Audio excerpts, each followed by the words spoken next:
Do you know, it's interesting because we've only been in this gallery now for a year or a year and a bit, and we're still exploring. We haven't yet done anything in terms of putting up walls or creating breaks, because the space, that sort of square shape just does seem, as you say, to lend itself. It's really wonderful having things going on in your peripheral vision, particularly actually for this show. Because as you're looking at something else is sort of creeping in at the very edge. And that's, you know, David was here hanging the show with us, and that was sort of very intentional, so that you would get things reflecting off other things. This is called the Glasite Meeting House, and the sect were the Glasites. They were followers of John Glas.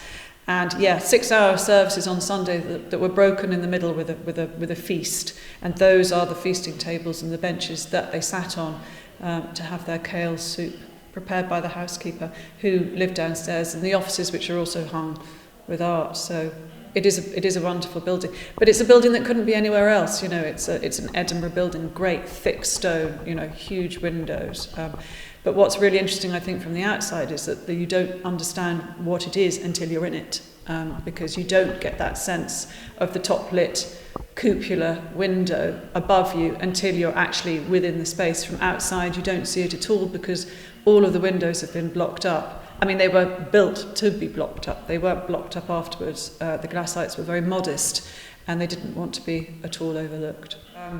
When we came here, the main space downstairs was filled with pews and a stage which had a kind of dais on it where all the elders would sit and talk to the congregation.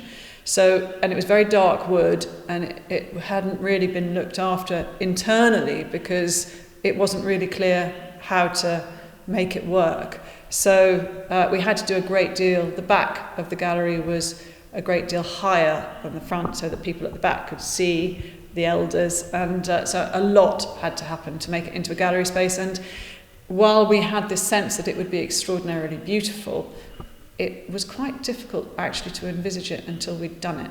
And once we'd done it, we thought, yes. The exhibition is called My Own Private Bauhaus, which is a title that David said had been hanging around the studio for a few years.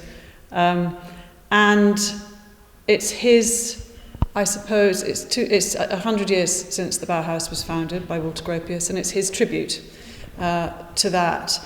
But it's also reflecting his own interest in form, in the circle and the triangle and the rectangle. As you'll have seen from the show, most of his work seems to hover around those sorts of shapes. So that's the show.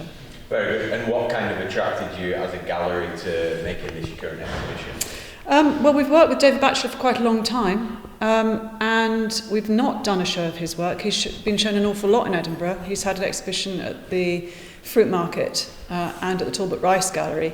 So we sort of needed to wait a little while and show him at a time when his work hadn't been seen here in one of those institutions for a bit.